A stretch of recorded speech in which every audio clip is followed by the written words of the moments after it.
During 1981's All-Star Party for Burt Reynolds, Reynolds surprised the audience by asking his ex, Dinah Shore, to sing a number. Shore was shocked and completely unprepared, and the song she chose was like a knife to the heart. We'll get more into that later. Dinah Shore dazzled the country with music hits and an impressive TV career, but behind all the glitz and glamour, Shore hid the details of a turbulent life. Born Frances Fanny Rose Shore in 1916, she faced a huge life challenge before she even turned 2 years old. At just 18 months, doctors diagnosed her with polio. The disease left her completely unable to move and sentenced her to a life of painful bed rest. Luckily for her, her mother did not take the doctor's word for it. Rather than leave her child to an unfulfilled life without movement, her mother took it upon herself to see to her rehabilitation. She engaged Shore's affected limbs with massage and exercise, eventually bringing her close to full recovery. The disease left her with a lifelong limp, but sadly, this wasn't her only childhood struggle. Shore struggled to blend in when she was growing up because she looked much different than other girls in her Tennessee neighborhood. Born to Jewish parents, she often felt her culture made her stand out in the wrong way. That is, until she figured out that standing out might just be the best thing that she could ever do. At a young age, Shore recognized that she loved to sing, and thankfully her parents fostered her love for it, with her father even letting her host mini concerts for customers at the store that he owned. At this point, her polio had healed, and things really seemed to be shaping up for her. But sadly, to her total surprise, she had yet another tragedy coming for her. While she was still in her teens, Shore lost her mother to a heart attack. The loss likely affected her deeply, especially since it happened at such a young age. Somehow though, she managed to go on and find the strength to pursue her dreams. During her college summers, Shore took off to New York City to try her luck as a singer. She did land a few gigs and would often sing the same song at all the auditions, a song which was simply called Dinah. At one of these auditions, she just so happened to meet a DJ who could not remember her name. So instead he called her Dinah Girl, and eventually the name stuck, giving her the perfect stage name for her new persona. But she still had a really hard time breaking into the music industry. Once she graduated and moved to New York City full-time, Shore actually failed a lot of major auditions. In the thick of the big band era of American music, joining a band seemed like an obvious first choice. Unfortunately, she just could not impress them enough to land a spot. She then decided to take things in a totally different direction. Shore made the brave choice to go solo, which was a huge risk. Back then, very few solo artists actually saw much success. She started small and eventually landed a gig on the radio in 1939. Audiences quickly fell in love with her voice, and she rose faster than many thought a solo artist could. Over the next few years, Shore continued to sing on the radio, which soon led to a recording deal. She made several hit singles, with her music topping charts at each turn. But it wasn't just the music. People loved her bubbly nature and welcoming personality. Before long, she caught the attention of a man that she couldn't deny. Just as her career started to take off, she met actor George Montgomery. At first, it really seemed like a whirlwind Hollywood romance. Reportedly, he fell in love with the same Shore her fans adored, and she fell right along with him. The two of them got married in 1943 and brought 2 children into the family, including 1 adopted child. And as far as Hollywood families went, theirs seemed picture perfect. But beneath the surface, a hidden darkness was starting to show. While they were married, Shore's star continued to rise. She crossed over from music into film, and eventually into television as well. For nearly 2 decades, it seemed like everything she touched turned to gold in the entertainment industry, with her hits doing record numbers. But behind the scenes, Shore's home life slowly but surely began to fall apart. Some reports indicate that Montgomery started to get jealous man syndrome, taking issue with his wife's work. The thing is, he was still working as an actor, but his success didn't hold a candle to that of his wife's, which meant that he was pretty much known as Dinah Shore's husband, and eventually it all became too much for him. To make matters worse, rumors of infidelity started to swirl around the couple. In 1961, Montgomery traveled abroad to film the movie Samar, with the notably gorgeous Ziva Rodan as leading lady. He most likely traveled to work throughout the marriage several times, but this time, the news coming back to Shore completely broke her heart. And the press was relentless, as reports of a torrid affair taking place between Montgomery and his co-star littered the tabloids. People close to Shore said the news broke her, as her husband also neglected to keep contact with her during his trip. Even worse, it was also not the first time that he had allegedly cheated on her. Reports allege Montgomery also involved himself with another Hollywood beauty, Diana McBain. These affairs supposedly pressed on Shore's greatest insecurities, because she just didn't see herself as anywhere near as beautiful as these movie stars. But don't feel too bad for her yet, because Shore apparently got caught up in some entanglements of her own.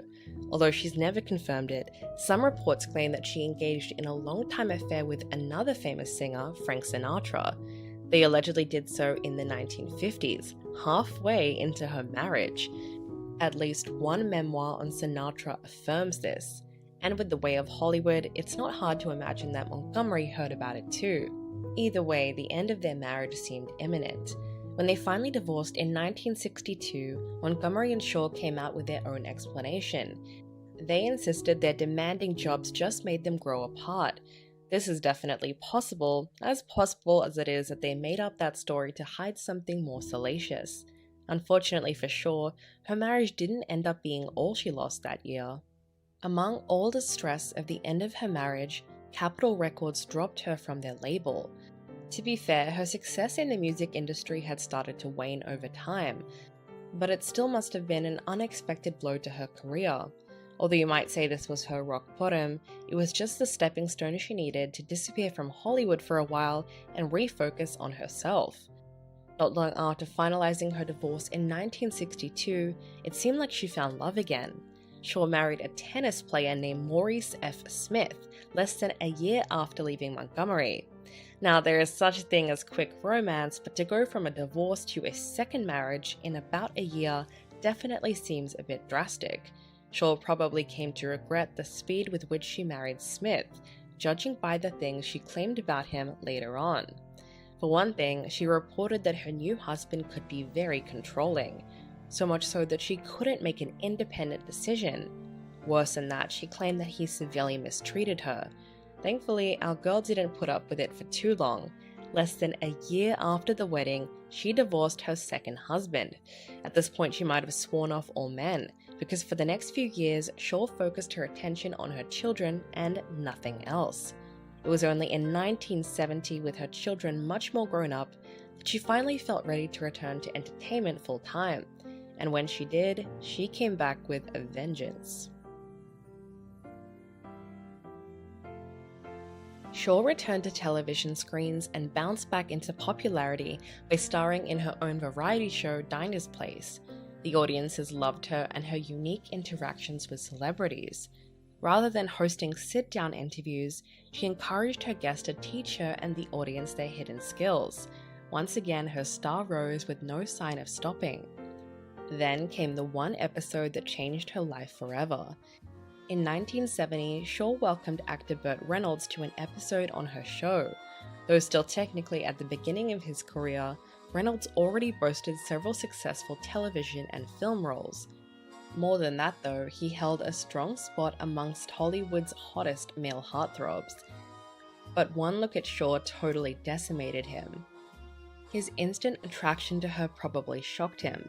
After all, not many 34-year-old men gloated about attractions to women in their 50s. But as Reynolds continued to claim for years following their first encounter, he wanted Shore from the very first time they met. Not only that, but he arrived at her show ready to put his money where his mouth was. Reynolds just couldn't leave the set without trying for a chance with her. This man pulled out all the stops. He asked her out, not just on a regular dinner date either. He invited her to come with him to Palm Springs to take some time to get to know each other better. That grand invitation might have easily swayed a younger actress, but Shore was not impressed. It's possible that she thought he was too young for her.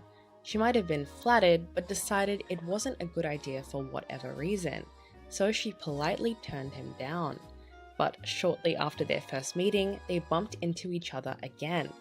This time, neither of them could deny the chemistry between them. Shore finally agreed to go out with Reynolds, and found herself falling for him at an alarming rate. It sounds like some type of age gap fairy tale romance. But one little detail almost ruined the whole thing. An actress living in his home at the time. Allegedly, Reynolds started dating Miko Miyama, a Japanese actress, sometime before he met Shore. Reports even go so far as to claim that Miyama felt Reynolds planned to propose to her, so it was pretty serious. But now that he was head over heels for Shore, he needed to make Miyama disappear, and fast, which is just what he did. Apparently, he paid her off to leave his home and their relationship without making a scene. She left peacefully enough, which makes sense considering the convertible and weekly payment that he supposedly promised to give her. With the ex now out of the way, Reynolds turned his full attention to the woman of his dreams. Shore and Reynolds spent the next few years together in a relationship that ultimately became a Hollywood legend. They just made sense together and enjoyed each other's company. Shore called their time comfortable and ordinary, and after her past, it's not hard to understand the appeal, even as the age difference began to show. Compatibility aside, Shore's maturity still contrasted with Reynolds' youth. She catered to him when she needed to, even letting him beat her at tennis. When it came to their careers though, she probably feared a situation like her first marriage, as Reynolds didn't have nearly as many accolades as she did yet. But he proved her wrong. Not only was he not bitter, but he also praised her accomplishments and looked to her for advice about his own career. While he said he didn't necessarily always agree with her, he admitted suggestions on his career always proved correct over time. So it truly sounded like a match made in heaven. The only downside? The world was determined to tear them apart. Many people hated their relationship, and the press taunted them mercilessly. Tabloids loved to place the two of them on covers, calling Shore a cougar and finding all kinds of ways to disparage their union. It was all extremely cruel, and likely would have never happened if Reynolds was the older one. The couple mostly managed to ignore the gossip, but in the end, the difference in their ages caused the end of their relationship. The sad part is that Reynolds was utterly devoted to Shore and wanted to marry her, hoping to even start a family. Unfortunately though, she refused to marry him, knowing she couldn't bear any children at her age. Reynolds felt that problem could be easily solved with adoption, but Shore didn't find that to be the only thing holding them back. She also worried about the experience of aging while she was with him. In her own words, she just didn't want to grow old in his arms. She worried about getting visually older, and probably worried that Reynolds would feel less attraction to her as she wrinkled. Tragically, these seemingly minor differences eventually brought their romance to a sad end. Reynolds was the one who ultimately broke up with Shore. He couldn't get past her unwillingness to marry him and adopt a child, and she refused to bend an inch on her decision. The two went their own ways amicably, and he continued to date and eventually got married. But their story wasn't over yet. In 1981, 6 years after the couple had called it quits, Shore and Reynolds had quite an awkward reunion on the television special All-Star Party for Burt Reynolds. The actor surprised the audience by asking his best friend to sing a number. The look on Shore's face when her ex-partner announced her name was unforgettable. Considering the flabbergasted expression, she clearly had not expected to be called out by Reynolds. Still, she nervously joined him in front of the cameras and sang a heart-wrenching rendition of The Glory of Love while embracing him. The mutual affection still lingered, and according to Reynolds, he never truly got over it. In fact, he claimed to the end that even though he married someone else, Shore stood as the love of his life. She always spoke very fondly of their relationship as well. More interestingly though, it started quite the spicy trend for her. Reynolds didn't end up being the only younger man that Shore dated. Maybe word got around that age didn't hold her back at all. and she reportedly went on to date many other famous younger men. Her roster allegedly included actor Ron Ellie, singer Andy Williams, and actor Wayne Rogers, and her career shifted a whole lot over time too. Throughout the 70s, she continued to dazzle on screen while managing to keep it mostly separate from her love life. Audiences adored her and the trademark kiss that she blew to sign off with at the end of her show. Her performances even won her several Emmys, though one surprising blow followed a particularly notorious Emmy win. In the same telegram NBC sent to her congratulating her for her win, they notified her of the show's immediate cancellation, claiming they needed the slot for game shows. This must have been a cruel blow. Thankfully though, it didn't mean the end of Dinah Shore.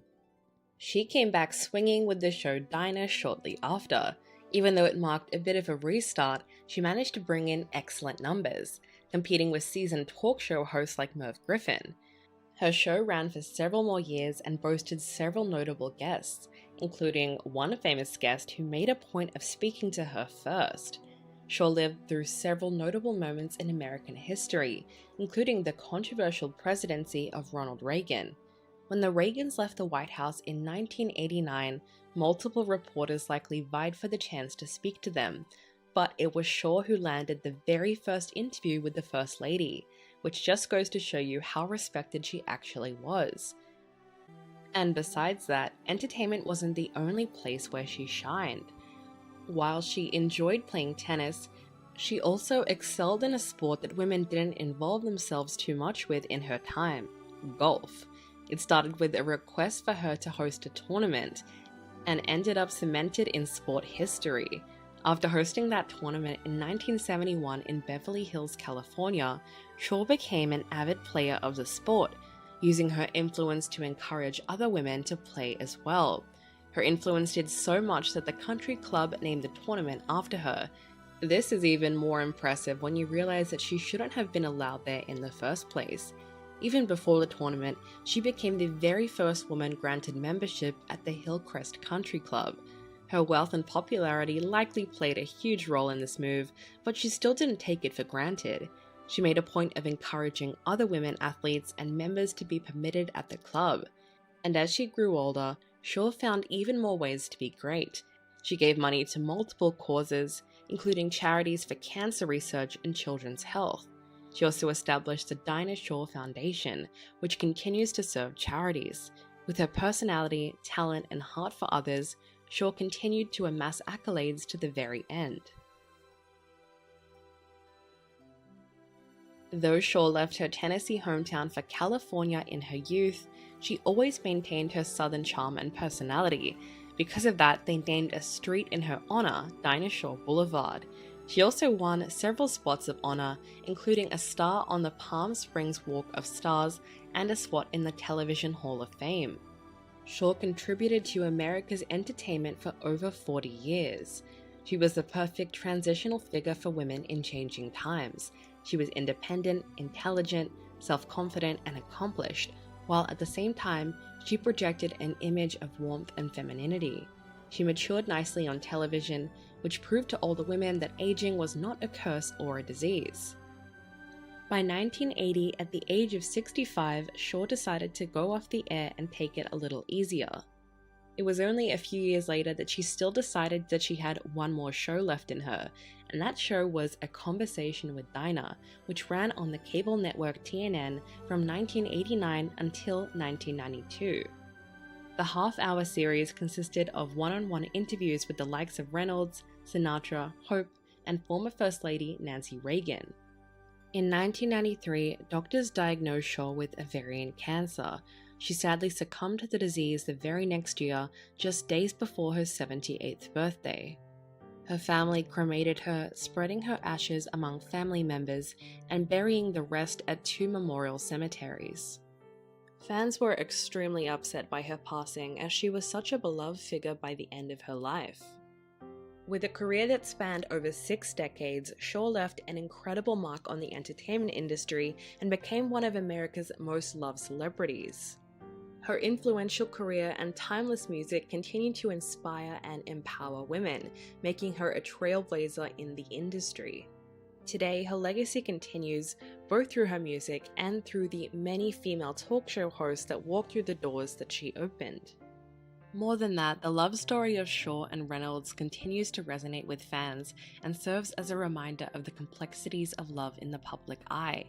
Each left an incredible mark on the entertainment industry, with Shore's contributions to music and television inspiring countless artists, and Reynolds' iconic roles influencing a generation of actors. Their romance, which is characterized by passion and resilience, remains a fascinating chapter in Hollywood's history. If you love this video and want to see more like it, please be sure to like and subscribe. We'll catch you in the next one.